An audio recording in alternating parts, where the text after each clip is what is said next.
เอาเห็นเอาเอาขอบคุณเลยไหมไปปั่นน้องปั่นอ้ายกินเด้อพะน่ะไป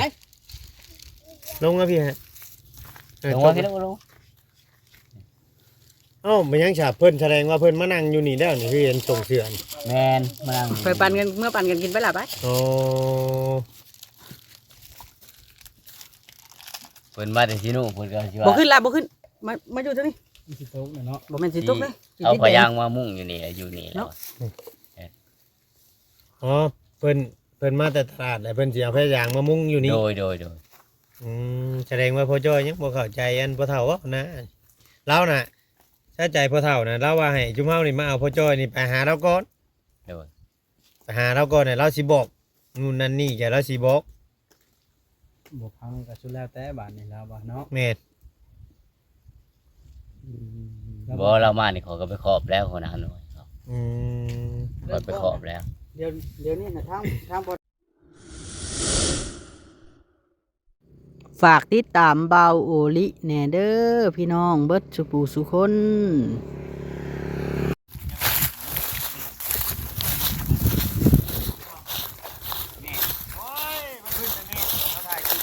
เลยอยู่ใช่ เอ้าเขาถ่ายคลิปเขาย่างเขาถ่ายคลิปในตู้นี่พอเห็นยุบหัวขับกระดิ่งเลยเขาใส่หมวกโบมกัน แม่นแล้ว ถ้าเพิ่นนอนอยู่นี่บ่คืน นอนอยู่เพื่อนหนูนะ ที่มานั่งอยู่นี่วะนะเราจะถามกันเลย แล้วว่าเพิ่นมานั่งอยู่นี่เห็นขวดเห็นอันนี้ เมื่อคืนเนี่ยนอนอยู่เพื่อนเจ้า โดย เดี๋ยวนะ เมื่อวานนี่ทางเงินเขาซอยนี่ก็เราก็เข้าไปอยู่บ่เพื่อนพระเฒ่าเข้าไปอยู่เนาะ เข้าไว้ก่อน หักแต่ว่าบ่ได้เว้ากับพระเฒ่า บ่ อืม เจะเป็นได้พอเท่าเราบ่ให้รู้แล้วว่าเนาะ เราว่าบ่ให้อยู่เลยเราจุมเฮาเข้าไปมื้อนี้ อืม บ่ให้อยู่ให้หนีแล้วก็อยู่เฮ็ดให้เฮ็ดหน้าก็บ่ให้เฮ็ดว่ะ เออ เราเว้าแบบนี้ ว่าสิพาตาจ้อยกลับบัดนี้เนาะ จักสิว่าจังได๋เราให้กันแห้งอะดีเมื่อวานนี่เขาอะยาวผ้าปั้นลูกชาวบ่ โดย เจ้าก็ไปน้ำบ่ตอนน่ะ บ่ได้ไปเขาบ่ได้เข้าวัน บ่ได้เข้าไปบ่ โดย เออ เพิ่นว่าสิไปเอาเงินบ่เพิ่นว่ามานี่ โดย แล้วกันว่าให้ได้สิพอ เงินอยู่ใช่เฮ้ย เงินอันที่ว่าเราเว้า600,000นั้นบ่ โดย เอาหมดวานนี่เราเอามันใช่ใช่ เราบ่ได้เอาเอาไปอยู่เด้ คือว่าเขาเอาเงินวานนี่กะ เอาไปอยู่ เพิ่นนอนอยู่ไสก็คืนนี่ นอนอยู่เพื่อนนั่น เพื่อนเจ้านะ โดย อัดยังไงเนาะหลายคนเนาะ โดยเฮ็ดได้ซั่นน่ะต้องนอนแล้วแหละ จำเป็นเนี่ยได้ จำ เนาะ เป็นเลยเนาะแม่น จำเป็นเนี่ยมันก็เราก็ต้องเบิ้งเอ้ยน้องได้ใช่เห็นได้ใช่พ่อใหญ่เราว่าคำมาอยู่นี่เนี่ยใดก็สิบ่มีผู้เลี้ยงกูโลดเราอ่ะคำผู้นี้มันเราสิอาละว่าตลอดเราอ่ะ ทั้งเงินหมดนะจะขาเจ้ามาอยู่นี่เจ้าก็อาละว่าเดืออยู่บ่เราอ่ะ ก็บ่ได้อาละวาดบ่ได้นะฉันเราบ่กินเหล้าก็ได้ อ๋อ บ่เป็นหยังดอกเฮ็ดหน้าเป็นปีแล้วบ่ได้กิน อืม อยู่น้ำอายเด้อยู่เพื่อนอายเราเอง ตะกี้น่ะอยู่เพื่อนได้ผู้นี้ โดย บ่ได้กินเลย บ่เป็นปีเลย โอ้มาให้กินเนื้อน้ำไม่ค่อยจะกิน ธรรมดาเนาะคืนนี้มานี่ก็เนาะ บ่ได้กินบ่คืนนี่ บ่ได้กิน เออ บ่ได้กินเลย อือ บ่ได้กิน อะไรเนาะบ้านนี่ทางมันเอื้อย แต่เราเอาเมื่อเราก็เมื่อคือเก่าเลย เนาะ บ่มีเราเฮ็ดได้จะเอากันเลย ครบครัวเราเมื่อเราต้องมื้อ เมื่อเลยเฮ็ดได้ เออ เมื่อคือเก่าเลย พอตาว่าให้อยู่เนาะเพิ่นงงนี่แหละเป็นนี่แล้วจังเครียดแฮงเด้อเนาะ เครียดนะเราเครียดได้ผู้เฒ่าก็แน่เลยแหละ เครียด แต่ว่าเราฮู้สึกผิดเด้เราว่าฮู้สึกผิดอยู่จากพันลูกวานนี่น่ะหากแต่ละนั้นใจมันนี่อย่างให้เราอ่ะ จะหายดิ แม่นเราว่าฮู้สึกผิดพ่อนี่ฮู้สึกผิดแด้เราว่าอยากพันลูกนี่เราว่าแต่ว่าใจมันหักอย่างให้มันห้ามบ่ได้เรา ไปปั่นกินไปแล้วน้อย เฮ็ดได้เอา เอา ขอบคุณเลยไหม ไปปั่นน้องปั่นอ้ายกินเด้อพะน่ะไป ลงนะพี่ฮะ ลงว่าพี่ลง เอ้ามันยังฉาบเพิ่นแสดงว่าเพิ่นมานั่งอยู่นี่แล้วนี่พี่เห็นส่งเสือน แมนมานั่ง ไปปั่นกันเมื่อปั่นกันกินไปล่ะไป โอ้ เพิ่ พิ่นมาแต่สิโน่เพิ่นก็สิ บ่ ว่า ขึ้นละบ่ขึ้นมาอยู่ตรงนี้ มีสิโต๊ะเนาะ บ่แม่นสิตกเด้ เอาพยางมามุ่งอยู่นี่อยู่นี่แล้ว อ๋อเพิ่นมาแต่ตลาดแล้วเพิ่นสิเอาพยางมามุงอยู่นี่ โดย แสดงว่าพ่อจ้อยยังบ่เข้าใจอันพ่อเฒ่าเว้านะเราน่ะถ้าใจพ่อเฒ่าน่ะเราว่าให้จุมเฮานี่มาเอาพ่อจ้อยนี่ไปหาเราก่อน โดย ไปหาเราก่อนเนี่ยเราสิบอกนู่นนั่นนี่แกเราสิบอก บ่พังก็สุดแล้วแต่บาดนี้แล้วบ่เนาะ แม่น บ่เรามานี่เขาก็ไปขอบแล้วคนนั้นหน่อยครับ อืม ก็ไปขอบแล้ว เดี๋ยวนี้นะทางพ่อเฒ่าเจ้าน่ะเราย่านถ้าเจ้าย่างน้ำแล้วพอดีบ่เลี้ยงเราแล้วว่านะ โอ้ย แล้วเว้าความจริงเลยนะแล้วเว้าแบบ เลี้ยงคือเก่าแล้วเนาะเห็นได้ ไม่ใหญ่ก็บ่เอาได้ว่าถามไม่ใหญ่กันเนาะ บ่เอาได้ลูกตัวเอง ทางเป็นเนาะแบบนี้กันเนาะ โดย มันบัดที่ได้มันผิดนั่นมาได้พลาดมาได้ เราก็เมื่อยน้ำเลยเด้ประตูไม่ตู้กันเนาะปกติเราได้นี่ก็ได้ แต่คอยนี่เล่นไปนำก็ไม่เท่านะแต่ละก็ได้เราก็บ่ได้เมาเรื่อยๆดอกถึงๆปีๆนี่แหละจะกินเท่อนึงนั่นน่ะเราน่ะก็ได้ มันอยู่ในใดแล้วมีแต่ว่ามอบให้ทั้งเจ้ากับเมียเจ้าแล้วไปลงเบิ่งพอตาเนาะเขายอมแล้วเด้ เจ้าเคยดมอยู่บ่ ยอมเบิ่งกันว่า บ่เคยเด้ ไม่ว่าเราสินั่นแหละก็ว่าสิอยู่พี่เทื่อพอตาถือผ้ามาพันนี่อุ๊บไปข่อย โอ้ยเราบ่เฮ็ดว่ากายเฮ็ดดอก เรากังวลว่ายันลูกผู้ดีนะสิอุกใจล่ะพอดีเขา ย่านพิษกันเว้าง่ายๆซะเราย่านพิษกันมันเดือดร้อนโดดเข้ามาอยู่นี่แล้วเว้าสิ แม่นแล้ว อยากผิดกันเนาะกับลูกคน โดย แม่นอยู่ยังอยู่ไหมเราอะบัดลนไปพุ่นเราอะนี่เขาก็เว้าตามเราเว้า อืม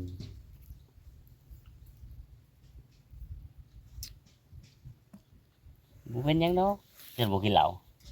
เอื้อยก็บ่หายดอก เนาะ โดย ช่วงเลยบ่เท่านี่ไว้ บ่ได้กินแต่ว่าเนี่ยได้ ช่วงแล้วเนาะเท่า ช่วงยังไลไปอีก ไปอีกมานี่รอบมาแต่สิโน่นี่ข่อยว่าอยากร้อยโดด เนาะ แม่นแม่น ห้ามมื้อแล้วเรามาฮอด เออ จะกี่จะโมงแล้ว ว่าสิพากันไปเฮ็ดงานแล้วมื้อเช้านี่ถ้าเขามาแต่เวียดถ้าหัวหน้ามาแต่เวียดคอยติดต่องานให้แล้ว งานอยู่ใช่น่ะ อยู่ซินูทางหลัก10อยู่บ้านนาคูนนี่นะ อ๋อ โนนนะคุณ โดยนูนาคูน อืม ใครสิไปเฮ็ดงาน งานยังกันน่ะ งานทานนี่แหละ อ๋อบริษัทเตาน้ำหันน่ะได้เฮ้ยอ่า ทางเล็กชิปอยู่ว่า แม่น อยู่พอ แม่นแม่นโรงงานเตาแล้ววะโรงงานเตาอยู่โรงงานเตาเลยอ๋อหางานหาเวียกให้เราเฮ็ดอันไหนเราจังสิบ่กิน โดย เราต้องเฮ็ดเวียกนั้นมันคำเราอยู่ชื่อเลยเราคิดเลยเราอยากกิน คอยหาให้แล้วงานนะถ้าได้หัวหน้ามาแต่เวียด เขาสิฮับเมื่อบ่ เราไปเองแหละ อ๋อ กับ มัน ลูก ก็ดีได้ซะมันก็ถึก ลูกเราก็สิไปลูกเรานะลูกสมุดนะ ผู้น้อยเห็นบ่ โดย สิไปน้ำบัด แต่ว่าหัวหน้าโทรมาว่าบ่พามาบ่มีไฟมาลัดเอา โอ้ ไปฮอดที่นู่นแหละเพิ่นมาลัดเอาเด้หัวหน้า บัดนี้น่ะจะเอาลูกชายเราไปน้ โดย อืม ำเพิ่นอยากได้หลายคนบ่จังจะเอาลูกชาย หลายคนนั่นแหละ โอ้ เขาเคยไปเฮ็ดอยู่หั่นแล้วลูกเรานะ อ๋อลูกชายเราเคยไปแล้ว โดย มันก็ดีเลยเนาะเออ คิดอะไรสิอยู่น้ำกันกินเหล้าบ่ผิดกันเนาะ โดย ให้ลูกคะแนนกำกับ ลูกชายเราไหน โดย จอยนี่กำกับบ่ได้ว่า บ่ได้บ่ได้ ได้แล้วคือข่อยเว้าเลยเว้าเล่าเลยสิย่านเนี่ย เนาะ เดินเอากันแหละ บ่คำใจคือเจ้านี่คืออยู่คอยเบิ่งพ่อจ้อยนี่บ่ใจ ได้คือเฮาเจ้า แต่เฮาบอกเราแท้ๆนี่ว่า ให้เจ้าต้องใช้ไม้เด็ดกับเราโลดคำว่าเจ้ากินนี่ค่อยเห็นบาทนึงนี่ค่อยหนีป้าเจ้าโลดเบ้าแข็งๆใช่เราหั่นนะเราบัดฮอดบ่เว้า เว้าเลยได้คืนนี้ก็ได้ เว้าบ่ เว้าได้ เออ เว้าแล้วเว้าได้ข่อยบอกให้เราเว้า เจ้าแนะ นี่ นำ มา แบ เลย บ มาเลย ไปมา ไปดิ พอจอยมาแล้ว แม่น สิรู้แล้ว แต่จังหน่อยเราก็ย่างมาพี่ได้บ่เราสิว่าเราสิมาอยู่พี่ บ่ได้เว้าที่ให้เรียนสำรวจบ่รู้เรียน สำรวจเบิ่งอยู่ฮัมเมา บ่ บ่ ได้เว้าบ่ ไปเบิ่งอยู่ นาเช้ามาแล้วคือสิบ่ได้เว้าแล้วบอกแล้วข่อยคุมข่อยไปจังสอนเลยคืนนี้ให้ยาให้เปลี่ยน เอา เอาเบิดฟันแล้วคืนนี้ก็ได้ ให้เปลี่ยนให้แปลงเนาะ โดยให้เปลี่ยนนั่นแหละอยู่ก็อยู่บ่เป็นหยังดอก เขาห่ม อยู่ไปเพิ่นก็บ่ขาดอกบ่เฮ็ดแล้วเพิ่นเว้าบ่ฮู้ชื่อแหละพ่อเฒ่า พ่อแม่เนาะ พ่อแม่บ่ พ่อ เฮ็ด แม่ บ่ มั ได้ นขาลูกบ่ได้ดอกพี่น้ บ่ อง ได้บ่ได้ อืม บ่มีไผดอกจะขาลูกขาเต้า มี มี แต่ว่าให้เขาอยู่ไปเรื่อยๆมีเงินมีหยังเลยก็ให้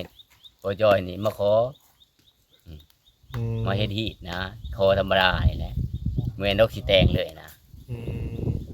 มันอยู่ในหินในคลองว่าซั่น โดย เนาะ โดย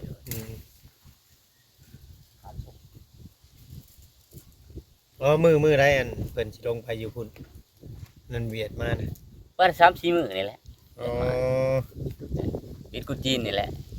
กุจีนเวียดเด้ อ๋อเฉพาะโรงงานเวียดจังหยุดหลายเนาะคนจีนเนาะ ไปอยู่หั่นก็ได้เงินฉันรู้นะ เขาแสดงว่า เป็นหล ลู เด้ กแสดงว่าลูกไอ้หมดนี่ก็ไปเฮ็ดงานเคยไปเฮ็ดงานมาแล้วเนาะ โดยโดยโด เอย อน้อยๆหนึงกันเนาะเฮ้ยมัน คอย เว้า นี่ ได้ แหละให้บอกไปเฮ็ดไปหาช่วยกัน อืม พ่อใหญ่แม่ใหญ่เลี้ยงได้หาเงินมาให้เพิ่น โดย ช่วยกันหาแล้วข่อยก็คือเห็นนี่แหละบ่มีจักมีหยัง จัด เฮ็ดทาน การไม่ก็บ่มีบ่ บ่มีเด้อ โอ้ เฮ็ด ถ้าวันนั้นเก่านะ รับจ้างเขาได้เผา เรา ปั้นกัน จ้าง เด้ จ้างเผาได้พันกัน เผาปั้นกัน เอาเข้าให้ได้ได้ ปั้นเครื่องกันนี่แหละ อืม เขาเป็นผู้ตัดแล้วข่อยไปแก้เอา โอ้ ข่อยคือเห็นเลยแหละเฮือนก็ทุกข์ยากเลย จักปีได้เจ้าสร้างเฮือนหลังนี้มา ประมาณโอ้ยหลายปีเติบเลยแหละ บ่ มัน2-3ปีเลยแหละ เออ มันบ่มีเงินเด้ ก็เฮ็ดไปเนาะ โดย คือว่ามันซักไก่ได้น้ำกันนะ เมาบ่ฮะ ตะกี้อยู่เที่ยงนี่แหละ โอ้ แต่ ตะกี้อยู่ในเที่ยงนี่ ทำหน่อยว่าบ่ได้เมา ก็ดีแล้วเราบ่เมา ดีแล้วดีแล้ว มีแต่ว่าแนะนำเราให้หาเฮ็ดเวียกเฮ็ดงาน โดย คนนั้นนี่เพราะว่าเขามักฮักกันอยู่เฮาสิให้เขาป้ากันมันบ่ได้ บ่ได้ดอก เอ บ่ อ ได้บ่ได้ เนี่ยเขาไปนํกันแต่บ่คำว่าพ่อเฒ่าแม่เฒ่ามาให้อยู่ก็ให้หาเฮ็ดเวียกเฮ็ดงานน่ะมีเงินมีหยังคือให้เว้านี่นะอยากมาเฮ็ดที่เฮ็ดของเนาะ โดย ผูกคอผูกแขนนี่ได้ซะ คงเพิ่นมักกันเลยเด้เห็นเด้เอากันเลยเนาะ แม่น แม่น อยู่นํกันมาเป็นปีแล้วเราก็คำบ่มักดิสิอยู่บ่โลนปานนี้ดอกคน โดย เดือน2เดือนก็เบื่อแล้วเนาะ แม่นแล้วก็จ่อยแล้วก็จนให้มือกันไปหมดเมาเหล้าทำอิฐนะ เนาะว่าง่ายๆคันเมียเราตายแล้วยังบ่ได้ให้นำไดบ่เชื่อย้อนเบิ่งโลดคลิป เขายอเมียเราลงดุมลงหยังนี่เรายังบ่ได้ให้เรามักแฮงก็ดีเฮาเบิ่งคักแต่ มั พุ่ น น ไปหมดนี่เนาะ แม่น โดย แล้วขักแห้ง จังว่าอันนี้ไหนลูกสาวเราจนถามเนาะว่า ลูกสาวเราจนถามว่าอันบัดนี้แม่เขาตายคือบ่ให้นำว่ะเราก็ยังแปลกอยู่ แสดงว่าเรามักแฮงผู้นี่ ก็อย่าแล้วแหละ มันแม่นนิ่งแม่นแน่นเอาได้เนื้อคู่เราเพิ่นแต่งมาใส่แล้วเฮ็ดได้ซะ เออ เราเห็นอยู่ตลาดได้อนี่ เรายังเอาเลย กันสมมติว่าอยู่การไปมุ้ยปัญหาอย่างกันยินดีน้ำเนาะ โดยบ่มีปัญหาหยังดอกบ่เฮ็ดดอกพ่อแม่ก็ได้ โดย โบเอ็ดโบเอ็ดมีแต่ว่า หาแนะนำขนาดเราพอตู้เรายังเว้าอยู่เมื่อกี้นี่นะว่ารู้สึกผิดแหล้วเราว่าอยากพันลูกเมื่อวานนี่เรายังเว้าอยู่ เราก็โมโหแนวนั้นแหละพ่อเฒ่านะคนใจอ่าพ่อเฒ่า คนเสียสติแล้วเนาะเมียเราเว้าเนาะใจเราโมโห ใจ ใจ เรา ฮอด โมโหเลย คำว่าอันนั่นก็ทำลูกมาแบบจำดีกับบ่เป็นหยังแล้วลูกมาเมานี่แม่นใจเราขึ้นแล้วนะทำลูกมาในสภาพเมานะ ให้รถเนาะ ใช่รถอ๋อถ้าง่ายนี่แบบว่าตัดพื้นตัดหยังเผาท่านนี่จักกับบ่มี โดย อ๋อมีแต่เขาเจ้าตัดมาเนี่ยเจ้าตันกันคนครึ่งแล้วบ่ โดย ไม่นะไม่เขา ไม่เขา อืมแต่ว่าเจ้าเนี่ยเป็นคนลงเนาะ โดย อันเฮ็ดแบบนั้นได้ห้าสิลาบ เดือนหนึ่ง มาให้เอา เดือนหนึงนี่ได้เท่าไรเดือนหนึงเนี่ย จะได้จูบทาน มันก็ได้บ่หลายนะพอได้ขายพอได้ซื้อให้ลูกกินแหล้ว อืม ขายเทื่อละ10ซอบก็มา ลู ซื้อ อันนี้ก็ได้ จะคน ลูกเนี่ อั ย น นี่ จะคนลูกเจ้าทางเบิดทางมวล 4คนน่ะ 4 คน โดย ลูกเราอยู่นี่สอง โดย ไปทำงานจะคน ผู้หนึ่ง อ๋อ ลูกสาว6คนน่ะ ลูกสาวผู้ไปทำงานเนาะ โดย อืมเจ้าอายุจักปีแล้วเจ้า วัน40ปลายพุ่นแหละ อ๋อ เนี่ย ท ทานนี่กระสอบ25,000จุมเจ้าขายติ โดย เออปกติได้ยินแม่ใหญ่นะว่ามีแต่เจ้าไปนำกับแม่ใหญ่บ่ โดยไปนำไปหมุดเมาอีกนะ โดย เราก็ยังไปเนาะ ไปอะไร ก็คือบ่ต้องคนนี่บ่ได้อยากไปนำเลยไปนำคนเมาเด้ แม่ เป็นอ้ายเคยใช่เนาะ อันนี้เราเป็นเคยชื่อเราก็ไปไม่เท่าชวนน่ะไปอยู่ใช้กับไปแก่มาเนาะ โดย เออ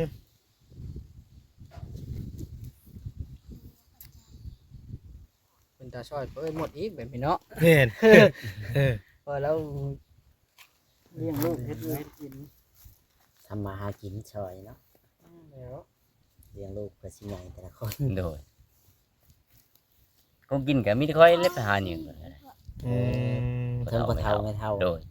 เวลามันบ่ได้ก็บ่ได้แหล้วบ่ได้กิน เวลาหาบ่ได้ ไล่น่ะไล่เนาะ โดย ตัวเองก็ เจ้า ไม่กิน เดิน อยู่เล ที่ ย ออกเพื่อนก็อย่าได้เมื่อส่งอยู่พุ่นเนาะ โดย ก็ง่ายว่าออกแต่เฮือนน่ะชื่อแต่ว่าแบบให้แบบหน้านะเนาะ โดย ยังเฮ็ดได้เข้า ใบชำนูยังอยู่น้ำเพิ่นอยู่เลย กิน บ่ได้ กัน ออก อยู่ เลย นะ แม่ โดยแบบเพื่อนหลังเดียวกันนี่แหละ คือชุมเจ้านี่นะออกแต่เฮือนน่ะชื่อยังกินน้ำกันก็พ่อก็แม่คือเขาไว้หนึ่งเขาบ่ได้อันนั้นเห็นหน้าน้ำกันแบบนี้ แม่นแล้วมาบ่จอย เป็นความคิดที่ดีได้อาหารเวียงให้เราเห็ด โดย ทำเห็ดทานนี่เราสิคือสิเห็ดไร่ยี่หรอก คิดได้อยู่แล้วเราเคยเห็ดอยู่ได้นะบ่าวนะเลย อืม เคยเห็นนิทาน อยู่ใต้แห่งก็คือว่าอยู่งานเต่าบ่ แม่ เราลงอยู่ใต้ แม่นตอนนั้นน่ะเรานะ เออ ดีแล้วการเฮ็ดแบบนั้นเนาะ